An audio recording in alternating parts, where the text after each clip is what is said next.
Muito bem, meus irmãos. Tudo certo aí? Legal, as crianças estão descendo. Nós vamos ter um tempo de reflexão.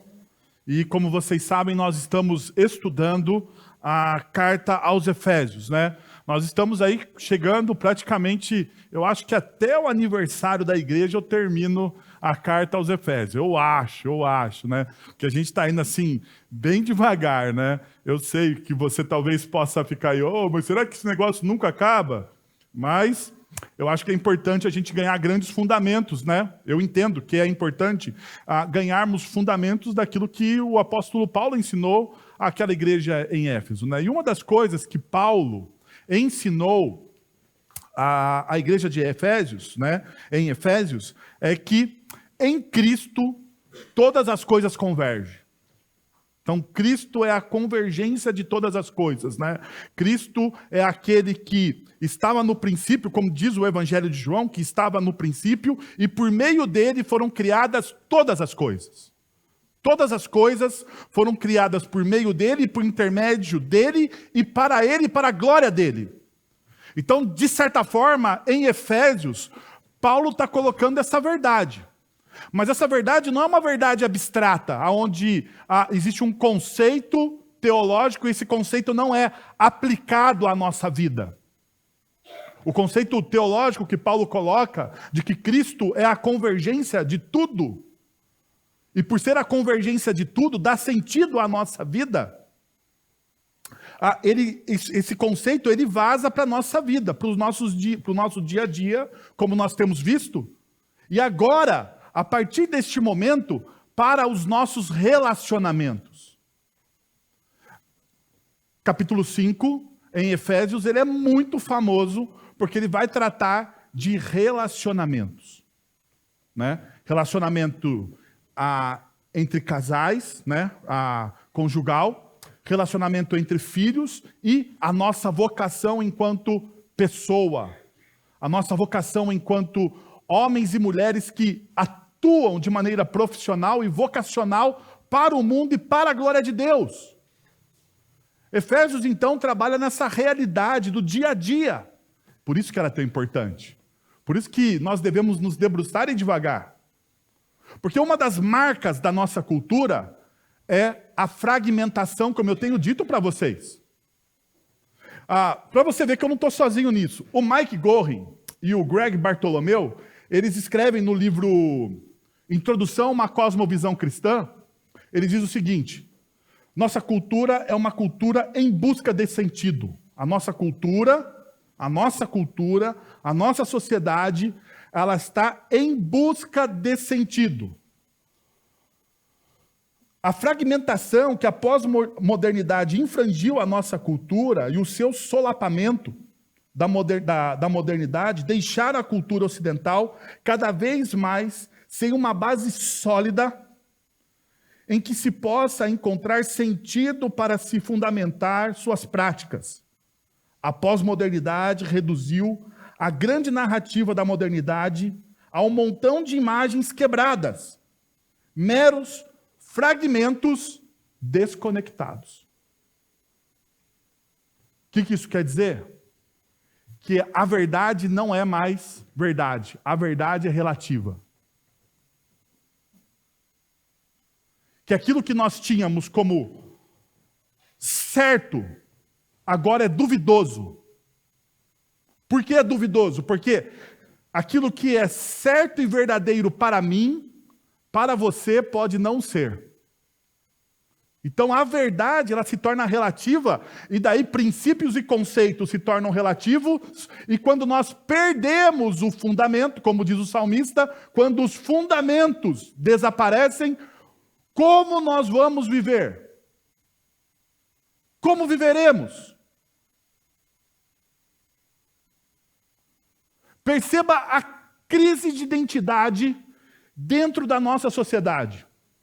A nossa cultura, o tempo em que nós vivemos, e o tempo que nós estamos vivendo, é o tempo onde nós mais temos como sociedade conforto.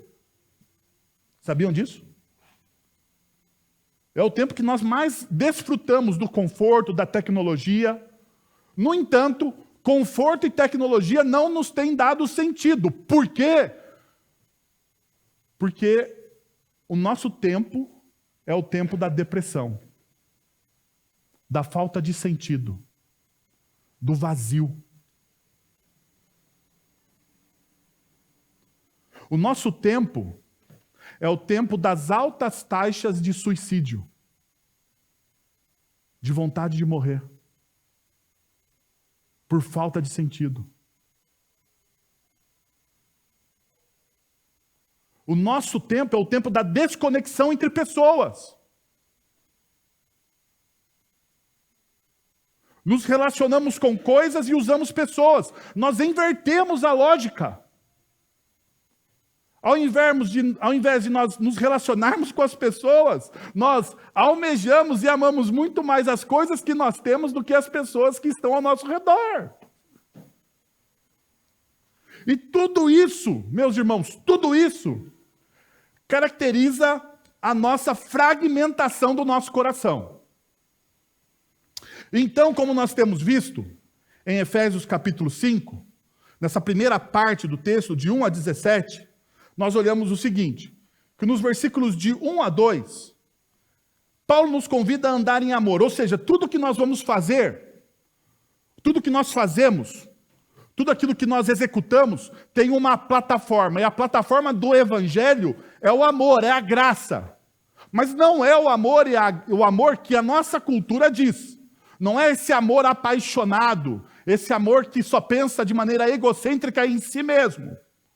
O amor que Paulo está falando aqui e que as Sagradas Escrituras colocam para nós como o centro da nossa espiritualidade é o amor que Cristo. Nós devemos amar como Cristo nos amou. Nós devemos amar como Deus amou a humanidade, enviando, dando aquilo que era mais de precioso para Ele, o seu Filho amado. Então perceba, o amor não é como o amor que nós muitas vezes temos na nossa sociedade. Ainda, nós olhamos, e Paulo desmascarou 3 deuses da cultura de Efésios, que eram a luxúria, a ganância e a linguagem corrupta. E nós aplicamos isso para a nossa realidade. Mais à frente, nós percebemos, ou nós falamos sobre exibir o fruto da luz, para dissipar as trevas, a escuridão. E hoje, neste momento, nós vamos falar em ande em sabedoria. Nós precisamos caminhar em sabedoria. Então perceba, ele vai fazer uma transição. E se você vier hoje à noite, você vai perceber que, ou se você acompanhar a gente pelas redes sociais no Sermão da Noite, você vai perceber que é uma transição. Paulo trabalhou conceitos mais amplos, e agora ele vai falar sobre a nossa vida pessoal, sobre família, sobre casamento, sobre educação de filhos, sobre relacionamento de filhos com pais, pais com os filhos, sobre a vocação, o trabalho. Então ele veio trabalhando grandes conceitos, e agora, na transição, ele fala, você precisa, como discípulo de Cristo Jesus, aprender a andar em sabedoria. Aprender a andar em sabedoria.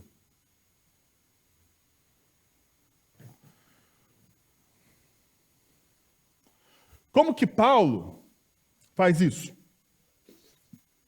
No mesmo espírito, os versículos de 7 a 14, os discípulos devem despertar e viver com sabedoria. Paulo nos exorta, então, a trilhar esse caminho, com cuidado, otimizando cada momento e compreendendo a vontade de Deus. Os versículos subsequentes, que nós vamos ler, que nós vamos tirar os nossos princípios e valores, elucidam o significado de atentar para a nossa conduta. Aquele que caminha com cautela não se conduz insensatamente, ao contrário, age com sabedoria.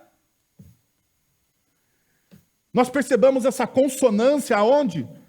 Em Colossenses, capítulo 4, versos de 5 a 6, que diz: sejam sábios no procedimento para com os de fora.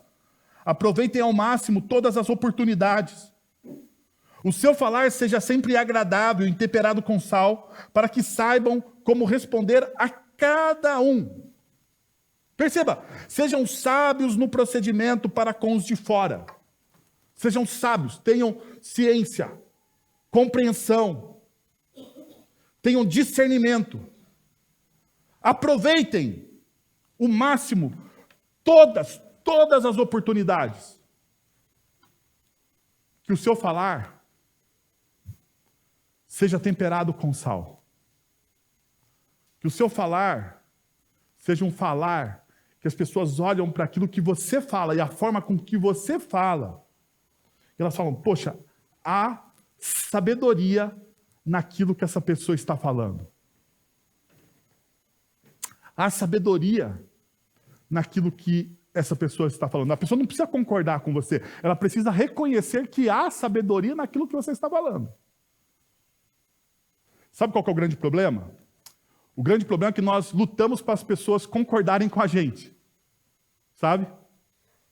E nós levamos para o lado pessoal. Por exemplo, eu já me desvencilhei dessa realidade. Já me desvencilhei. Porque eu sei que não sou eu que convenço nenhum de vocês. Diante dos meus argumentos, eu posso ter os melhores argumentos, as melhores técnicas de comunicação. Mas os meus argumentos e as minhas técnicas de comunicação podem não convencer a você daquilo que eu estou falando. Porque a única pessoa que pode convencê-lo daquilo que eu estou falando é a própria ação do Espírito Santo de Deus. No entanto, você pode olhar para aquilo que eu estou falando, ouvir aquilo que eu estou falando e perceber, olha, não concordo, mas que está coerente, está. Vocês lembram da história do meu filho, né? Tempos atrás, o Arthur, um pouco menor, acho que ele tinha uns 6 ou 7 anos, ele estava querendo almoçar em pé na mesa, em pé na cadeira. Então ele queria almoçar em pé na cadeira. Eu falo, filho, senta. Filho, senta. Filho, por favor, senta. Daí, quando você é pai, você sabe o que eu estou falando, você vai aumentando o seu tom com amor. Até que não existe argumentação e o filho faz o quê? Senta, né? Senta. Daí o Arthur sentou, ele olhou para mim e disse, papai, eu estou sentado, mas por dentro eu estou em pé.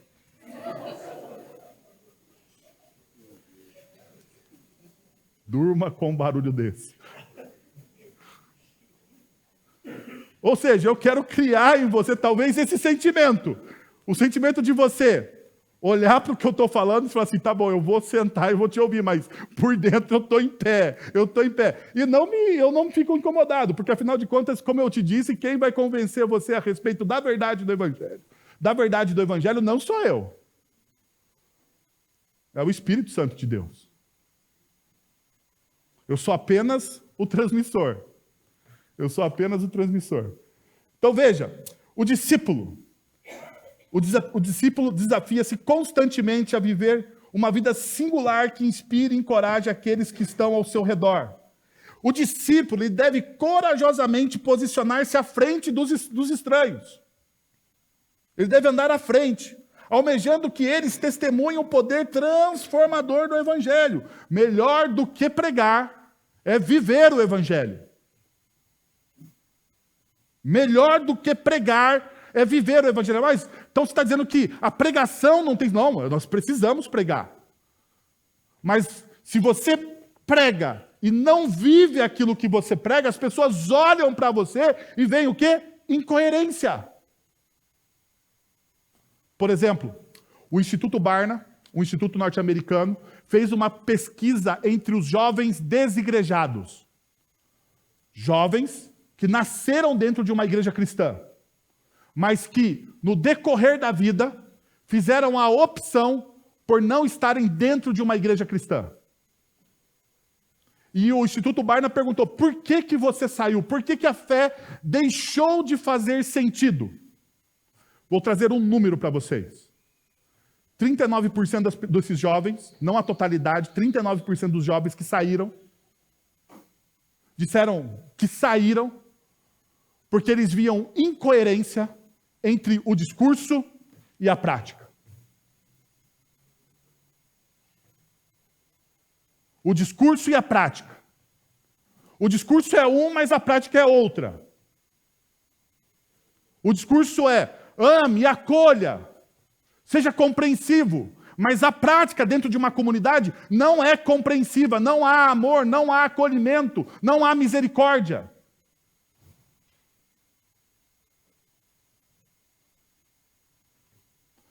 Os jovens apontaram que esse tipo de comportamento eles viam entre os anciões, ou seja, os líderes, responsabilidade nossa, pastores, presbíteros, diáconos, líderes de ministério, mas eles também vinham aonde? Na própria casa. Na própria casa. Porque é muito fácil, às vezes, o pai olhar e falar assim, não, meu filho saiu da igreja, porque afinal de contas, aquele pastor Wellington, ele é muito incompreensível. Não, naquela igreja tem presbíteros. Não, aquele presbítero lá, aquele presbítero que fala bonitinho, que dá umas aulas de teologia sistemática, como que é o nome dele? Sebastião. Ele é duro quando ele fala. É muito fácil a gente julgar ou jogar a nossa responsabilidade enquanto pai para o outro. Esse é o pecado da humanidade, né? Terceirizar a culpa. Foi o que Adão fez em Gênesis capítulo 3, né? Adão, de quem foi a culpa? Da mulher que tu me deste. Foi o que não é? Tá o que tá no texto. Então, desde Gênesis 3, um dos nossos pecados é terceirizar, e eu não quero que você terceirize. Porque andar em sabedoria é assumir a sua responsabilidade enquanto líder, enquanto pessoa, enquanto marido, filho ou discípulo de Jesus, seja qual for a esfera que você esteja. Diante disso, perceba que o texto diz que a minha tese diz o seguinte: não há espaço para hesitação nessa jornada, mas sim a ousadia de impactar vidas e mostrar o poder revolucionário do Evangelho. Veja, não há espaço para hesitação, porque afinal de contas, Apocalipse capítulo 21, verso de número 8, entre a lista daqueles que não entram no reino dos céus, está quem? Os covardes. E quem que é o covarde em Apocalipse? Porque você tem que perguntar, lá, os covardes, os adúlteros, porque para a gente é fácil, né? Quando você tira o covarde, se não tivesse o covarde, seria fácil essa lista para nós, porque lá está os adúlteros, os corruptos, está o ladrão, né? Aqueles que a gente já sabe e aqueles que a gente fala para Deus toda vez que a gente ora em confissão. Senhor, eu nunca roubei, matei, nunca fiz nada de errado, eu estou santo. Mas o texto de Apocalipse bota um cara no começo, o covarde. O covarde não entra no reino dos céus. Quem é o covarde? A pergunta tem que ser feita. Em Apocalipse, o covarde é aquele que é tímido. Porque a melhor palavra para covarde no grego é tímido. Mas não se preocupe os tímidos, porque eu sou tímido. Não é sobre esse tipo de timidez. É aquele que não tem coragem de exercer sua cidadania cristã em um mundo corrupto. É aquele que não tem coragem de viver os princípios do reino de Deus na cultura fragmentada em que ele está inserido. É aquele que não tem coragem diante do ensinamento estranho que as nossas crianças recebem no colégio, não tem coragem de se levantar e dizer, está errado. O tímido é aquele que, diante de uma cultura descartável, abre mão dos relacionamentos. Esse é o covarde. É aquele que conhece a palavra de Deus, que aprendeu a mensagem do Evangelho, reconhece que Jesus é o Senhor e Salvador da vida dele, mas ele não vive como se Jesus fosse o Senhor e Salvador da vida dele. Esse é o covarde. Deixa eu te lembrar, porque muito da linguagem do Apocalipse, ela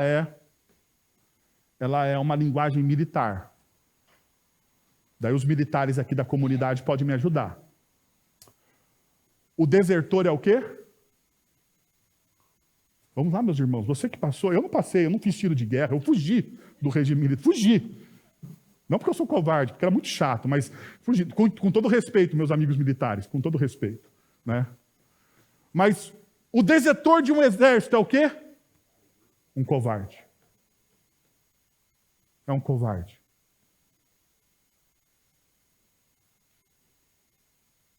E tanto a linguagem é militar que, antigamente, os desertores, eles eram levados o quê?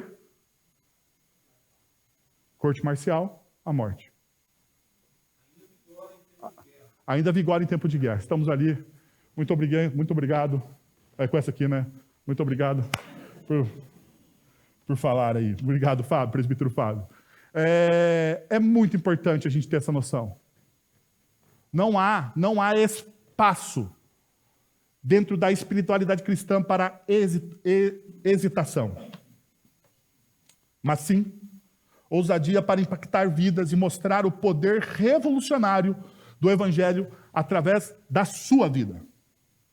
Então, sem mais delongas, eu queria mostrar para vocês 3 princípios para a gente criar um caminho, ou viver em sabedoria, melhor dizendo. Primeiro, crie um caminho para obter e lapidar a sabedoria. Veja o que o texto diz no verso de número 15.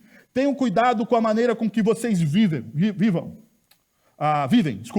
e não seja como insensatos, mas como sábios. Perceba o que o texto está dizendo. Tenham cuidado. E o termo aqui, ter cuidado, era usado em textos filosóficos literários com a conotação de observar criticamente, envolvendo atenção aos detalhes e questionamento para uma compreensão profunda. O tenha cuidado aqui é muito mais filosófico. É o seu olhar para a vida. Por isso que eu insisto com vocês sobre a cosmovisão cristã. A forma como você deve olhar para a vida, as lentes que você deve ter para a vida, não são as lentes seculares. Não são as lentes seculares. São as lentes da palavra de Deus. Construir uma cosmovisão para a sua vida é saber tomar decisões em todos os âmbitos de responsabilidade aonde você está inserido, à luz não daquilo que você acha, daquilo que você compreende como certo e errado, porque afinal de contas, o seu coração, ele é corrupto. E aquilo que muitas vezes que você acha e você compreende, pode estar contaminado pela estrutura do pecado ao qual nós estamos inseridos. Então, através de uma cosmovisão cristã, eu tomo as minhas decisões. Através dessa lente, a palavra de Deus. A palavra de Deus, então, ela serve como um filtro. Diante de tantas informações que eu recebo, a palavra de Deus deve ser um filtro para as minhas decisões. Então, Paulo ele começa, olha, vocês precisam ter essa visão, tomem cuidado com a maneira. E é interessante, né? A ideia que o tomem cuidado com a maneira é uma palavra. Então, para a gente traduzir um conceito do grego para o português, perceba o esforço que o tradutor precisa fazer. E depois ele coloca uma outra coisa, como a forma como vocês vivem. E o termo aqui, o peripatel, é andar, é caminhar. É uma das palavras-chave da epístola. Ela aparece várias vezes na epístola aos Efésios, o peripatel. Sendo mencionada 7 vezes, perceba, para descrever o círculo completo de atividades da vida de um indivíduo. O que Paulo está dizendo? Paulo está falando o seguinte: você precisa ter um caminho, você precisa construir um caminho para obter sabedoria, para ter uma cosmovisão cristã. Então, a pergunta deve ser essa, porque o resultado é aqui. como sábio, eu devo viver como sábio. Então a pergunta deve ser: como desenvolver um estilo de vida pautado pela sabedoria? Porque o resultado de você ter uma cosmovisão, o resultado de você criar esse caminho, é você aprender a viver dia após dia na sua vida, pautado não pela sua sabedoria, pelo seu conhecimento, pelo seu entendimento, mas pela sabedoria bíblica. Deixa eu te dar alguns exemplos que eu utilizo. Primeiro, caminhe entre os sábios e seja inspirado pela sabedoria. Caminhe entre os sábios e seja inspirado pela sabedoria. Olha o que o texto bíblico vai nos mostrar. Quem anda com os sábios será sábio, mas o companheiro dos tolos sofre aflição. Provérbios 11 vai dizer o seguinte: aquele que, quando não há sabedoria, o povo cai, mas na multidão dos bons conselhos há o quê? Sabedoria. Você precisa desenvolver relacionamento com pessoas que creem na mesma coisa que você. Tanto é verdade que em 1 Coríntios, Paulo vai dizer: você não deve se colocar em julgo desigual. Por que julgo desigual? Porque aquele que não tem a mesma cosmovisão que você tem, ele vai ter uma outra percepção do mundo, uma outra percepção dos fatos, da realidade. E ele vai induzir você àquela percepção.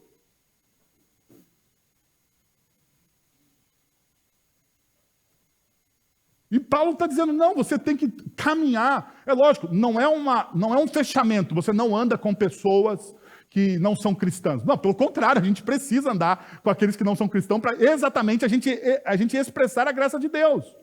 No entanto, a gente precisa ter bons amigos dentro de uma comunidade cristã.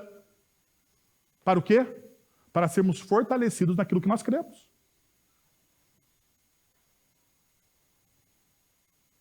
Porque, por exemplo, quando um casamento está em crise, dentro da ótica secular, termina o relacionamento. Cai fora. Cai fora. Esse seu marido, essa sua esposa é um atraso de vida.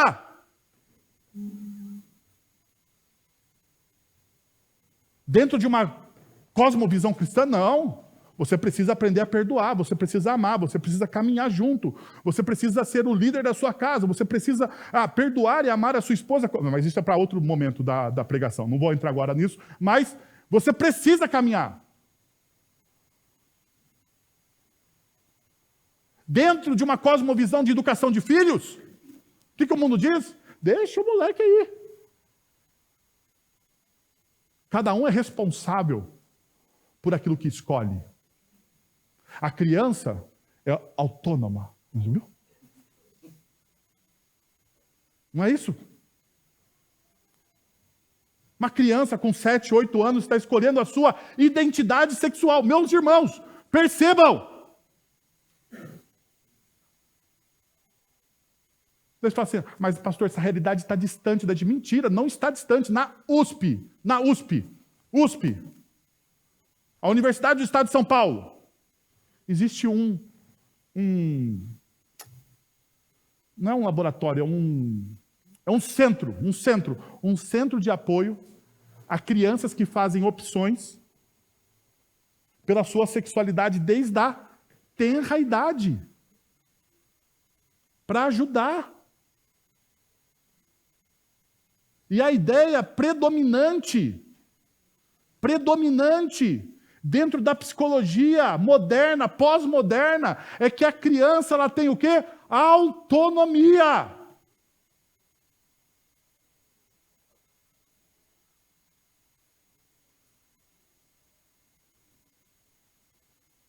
Será que a criança tem autonomia para fazer escolhas tão importantes?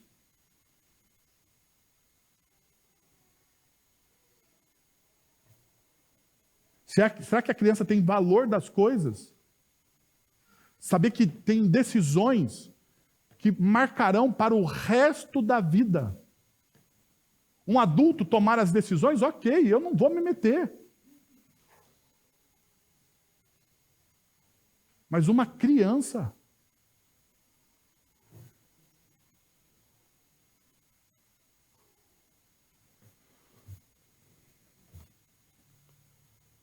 Nós precisamos compreender essa realidade. Você precisa andar com pessoas dentro da mesma cosmovisão que você. Você precisa ter um ciclo de relacionamento onde você tenha essas pessoas. Você precisa, e por isso que nós falamos, você precisa participar de um grupo pequeno. Você precisa. Por que que o grupo pequeno é um lugar de discipulado? Porque é lá que você tira as suas dúvidas. É lá que você cresce enquanto pessoa. Você precisa vir à escola dominical. Precisa. Você precisa vir à escola dominical. E você precisa participar daqueles momentos de comunhão que nós temos, o café da manhã, os eventos. Nós damos ferramentas para você crescer enquanto cristão.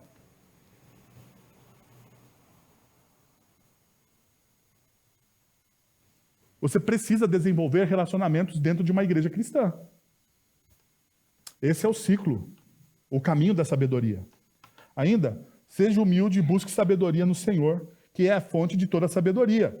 O Tiago vai dizer, se algum de vocês tem falta de sabedoria, peça a Deus que a todos dá livremente, de boa vontade, e lhe será o quê? Concedida.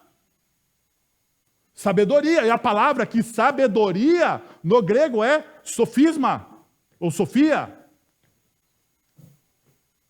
É conhecimento mesmo. É entendimento. É compreensão. Falta para mim sabedoria, o que eu faço? Eu me humilho diante do Senhor e peço a Ele sabedoria. Para discernir as coisas. Para conhecer as coisas. Um dos dons do Espírito é sabedoria. Daí tem os exagerados aí, porque sempre tem os exagerados, que dizem, não, é sabedoria de Espírito. Não, não é sabedoria de Espírito. É sabedoria do que se tem que fazer agora, hoje. Dia a dia. E perceba, Tiago está dizendo, você pode pedir, você tem acesso a esse Deus. Então seja humilde e busque sabedoria no Senhor, que é a fonte de toda a sabedoria. Um outro ponto, viva em sabedoria, pautando-se nos valores e princípios do reino de Deus, como a forma correta de viver. O texto bíblico nos diz, Colossenses 2:3, porque é nele que estão escondidos todos os tesouros de sabedoria e de conhecimento. Mais uma vez, Paulo ele usa duas palavras aqui, para sabedoria e conhecimento. Sofias e gnoses. O termo grego aqui para sofias e gnoses é frequentemente usado em contextos diferentes e tem significados distintos. O sofia tem o seu significado, ou refere-se à sabedoria de um sentimento mais amplo e profundo, envolvendo conhecimento, discernimento, compreensão e habilidade para tomar decisões sábias. É a sabedoria adquirida ao longo do tempo, da experiência, da vida. Ela é prática. O gnoses refere-se ao conhecimento ou compreensão intelectual em um aspecto específico, como um conceito, ideia ou ensinamento. Geralmente é um conhecimento adquirido por meio de estudo, pesquisa ou revelação direta. É aquele cara que é o especialista. O que Paulo está dizendo? Sofia, conhecimento da vida. Gnoses, conhecimento especializado. Pergunta, conhecimento especializado do quê? De quem? De Cristo. Da palavra. Paulo usa essas duas realidades porque os filósofos gregos, eles usavam essas duas distinções entre sofias e gnoses. Porque nem todo ser humano ia para uma escola se especializar em algo. Mas quer dizer que essa pessoa não tinha sabedoria? Não, tem sabedoria. Sabedoria da vivência. da experiência, do dia a dia. Sabedoria do tempo.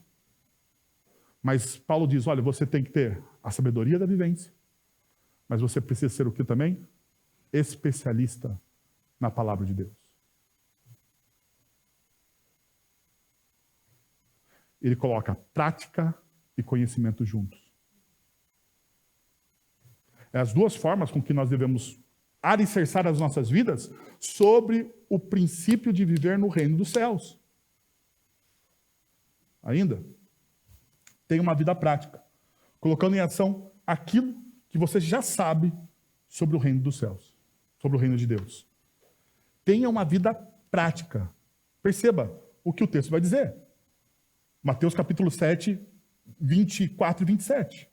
Portanto, quem ouve as minhas palavras e as pratica é como um homem prudente que construiu a sua casa sobre a rocha. Caiu a chuva, transbordaram os rios, sopraram os ventos e deram contra aquela casa. E ela não caiu porque tinha os seus alicerces na rocha.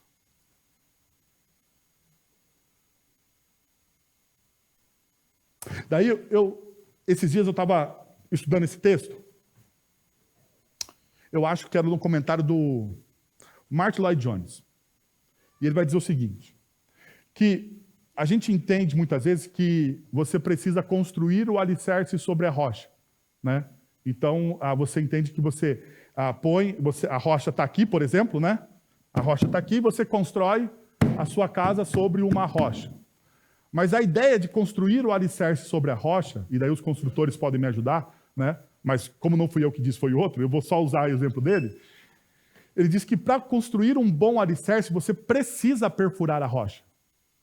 Não basta pôr somente a sua casa sobre a rocha.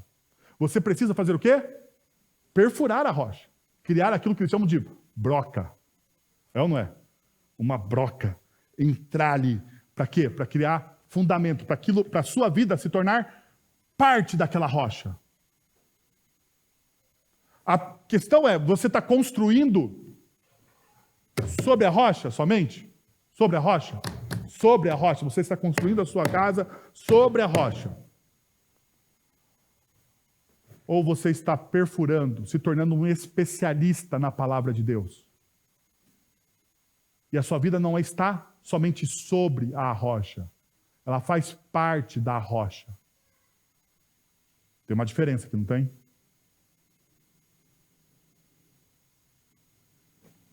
Isso é construir uma vida em uma cosmovisão cristã. Isso é construir, criar um caminho para a sabedoria. Segundo princípio que eu gostaria de passar para vocês, é que o tempo deve ser vivido como um bem único. O tempo, ele é um bem único e intransferível. Intransferível. Deus te deu um tempo determinado, e esse tempo indeterminado você não pode transferir ele para ninguém, e você não pode adquirir ele de ninguém. Você não pode falar, vou comprar mais tempo. A gente tenta. Na nossa cultura pós-moderna, as pessoas tentam comprar mais tempo. Eu li esses dias no jornal que tem um mega bilionário que ele está tentando voltar aos 18 anos. Ele tem 50, ele quer voltar aos 18. Mas é impossível. Está gastando todo, tem o dinheiro dele, pode gastar onde ele quiser. Não é uma crítica, é uma constatação. É uma constatação. Ele pode fazer o que quiser. No entanto, ele não consegue. Ele não consegue desfazer aquilo que o tempo já fez com o corpo dele, com a vida dele. Ele pode dar uma recalchutada, no máximo. Mas pneu recalchutado é pneu usado, não é? Não tem jeito. Não tem jeito. Pode falar o que você quiser. Veja então o verso 16. Aproveitem ao máximo cada oportunidade, porque os dias são maus. E os dias são maus, é lógico, Paulo está falando aqui do príncipe deste século. A ideia é que os dias estão maus, nós estamos inseridos numa cultura má. Não é que o dia está ruim, não. Todos os dias, nós enfrentamos essa cultura. Então, Paulo está dizendo, olha, já que todos os dias você enfrenta essa cultura má, essa cultura corrupta.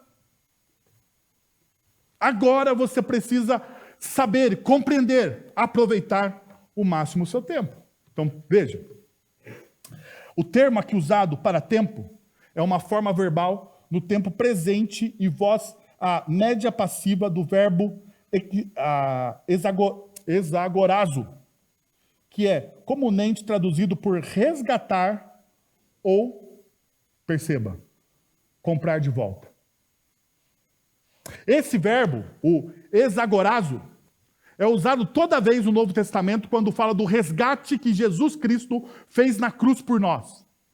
Que Jesus nos comprou, que Jesus nos resgatou. E a ideia de comprar de volta aqui é fantástica. É fantástica. Porque comprar de volta é aquilo que aconteceu em Gênesis capítulo 3. Nós éramos e pelo pecado nós deixamos de ser. Nós éramos, mas por causa do pecado que entra na humanidade, nós deixamos de ser. Daí, Deus em Cristo Jesus precisa fazer o quê? Comprar de volta aquilo que já era dele. Pelo sangue dele. Mas a ação redentora de Cristo Jesus não é somente para as nossas almas, mas é para o nosso tempo. É para a nossa vida prática. E é o que o texto está dizendo. Porque perceba, Paulo vai dizer que antes de Cristo Jesus vocês eram filhos da ira. A partir de Cristo Jesus vocês são? Vocês são? Vocês são de filhos da ira. Você foi para a luz. Ou seja, você muda a sua realidade. Muda o seu tempo. Você era escravo. Agora você é o quê? Livre. Ou seja, o que Paulo está dizendo é que agora sim nós temos domínio sobre o nosso tempo, porque a partir deste momento nós nos tornamos livres. Livres. Nós precisamos entender que nós somos comprados, nós temos agora o tempo de volta. Por isso, nós precisamos priorizar as coisas. Paulo usa a palavra oportunidade, o termo kairos. E o kairos se refere a um conceito de tempo oportuno ou momento específico. É um tempo, perceba, é o tempo qualitativo e não quantitativo. Qualidade é diferente de quantidade. Qualidade é diferente de quantidade. Muitas vezes a gente acha que quantidade é melhor do que qualidade, mas não é. Não é. É melhor qualidade nos relacionamentos ou quantidade? Qualidade. Olha só, foi rapidinho, pessoal. Qualidade. Qualidade, por favor. Qualidade, qualidade, qualidade. Então, por quê? Porque você pode passar uma vida inteira com alguém, mas se não tiver qualidade, será o quê? Um inferno.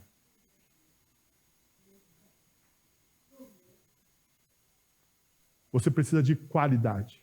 E o kairos não é quantidade de tempo. Porque no grego você tem duas realidades, o kairos e o cronos. O cronos é quantidade. E geralmente o cronos na Bíblia está referindo-se ao tempo da nossa morte.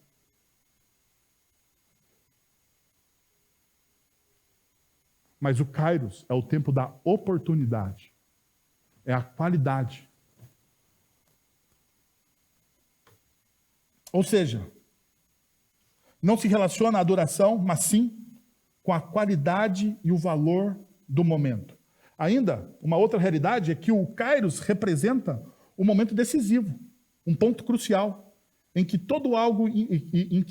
em que algo importante pode acontecer, uma oportunidade única para agir, aprender ou transformar. Você precisa olhar o tempo que você tem com as pessoas e com você mesmo como uma oportunidade única. Você já percebeu que com o advento, cadê? Com o advento do celular, nós perdemos a qualidade do tempo. Já perceberam isso? Que nós gastamos uma enormidade de tempo olhando para essa tela, achando que nós estamos nos relacionando com pessoas. E mais ainda, hoje essa tela traz informações que são desnecessárias para a nossa vida. E nós nos preocupamos com informações desnecessárias. Desnecessárias. Mas é isso que acontece. Isso que acontece. Por você ter tanta informação, na verdade a gente tem o quê? Desespero. Desespero. Desespero. Nós nos preocupamos mais com a vida dos outros do que com a nossa própria vida. Quer dizer que isso aqui é maldição e você deve sair de todas as redes? Não estou dizendo isso. Eu estou dizendo que você precisa aprender a usar com sabedoria aquilo que Deus te deu, dando. Se Ele te deu aquilo, se Ele te deu esse tempo, você precisa usar cada oportunidade com qualidade.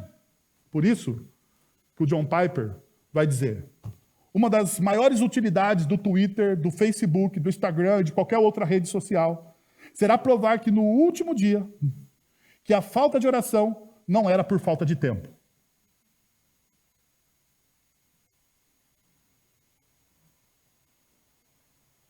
Porque se você diz para mim que você não tem tempo para orar, não tem tempo para ler as Escrituras, não tem tempo para o seu filho, não tem tempo para sua esposa, mas você olha para essa tela durante mais de 30 minutos por dia, você tem tempo.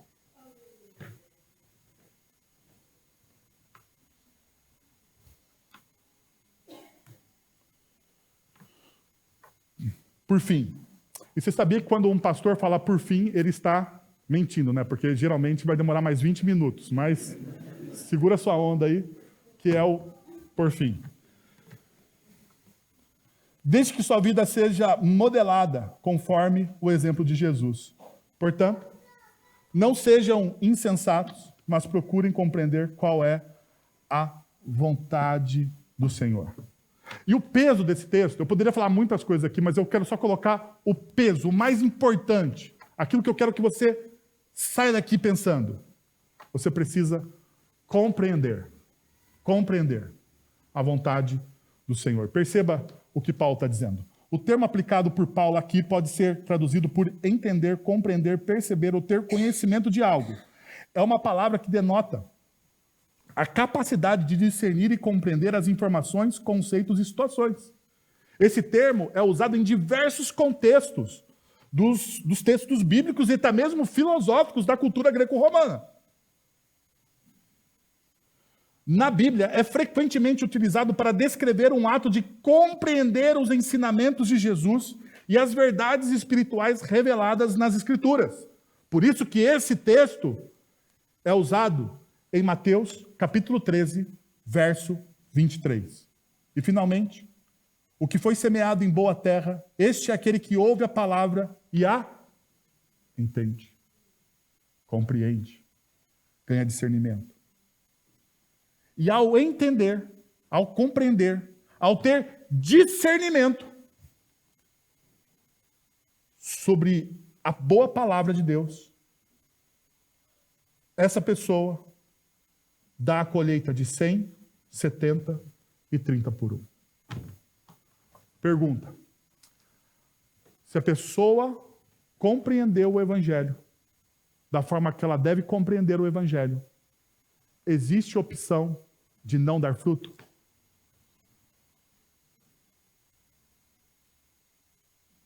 Vamos, gente. Posso sentar aqui e esperar vocês? Sentar aqui, pegar o banquinho? O que você acha? Se a pessoa compreendeu o Evangelho como ela deve compreender o Evangelho, existe no texto a possibilidade de ela não dar fruto?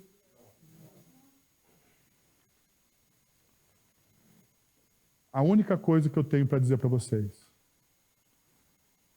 Mas se você, na sua vida, não tem dado frutos, é porque você não compreendeu o Evangelho.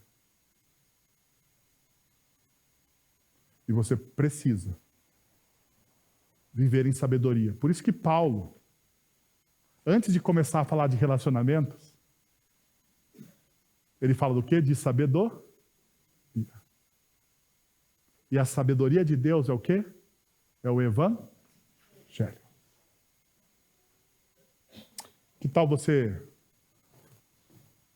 fechar os seus olhos e abaixar a sua fronte? E comigo orar, pedindo sabedoria, discernimento e compreensão do Evangelho.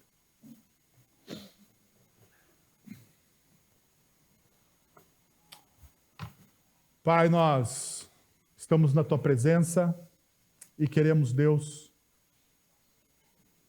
implorar ao Senhor por sabedoria dos céus, pela compreensão, ó Deus, das verdades reveladas no Teu Evangelho. Mas não uma sabedoria abstrata, Senhor, não uma compreensão abstrata. Não somente de conceitos, mas nós queremos viver o Teu Evangelho como comunidade, como igreja, Senhor. Nós queremos viver o Teu Evangelho como família, Pai. Então nos ajuda, Pai, em nome de Jesus, Senhor. O Senhor que conhece todos os corações que aqui estão.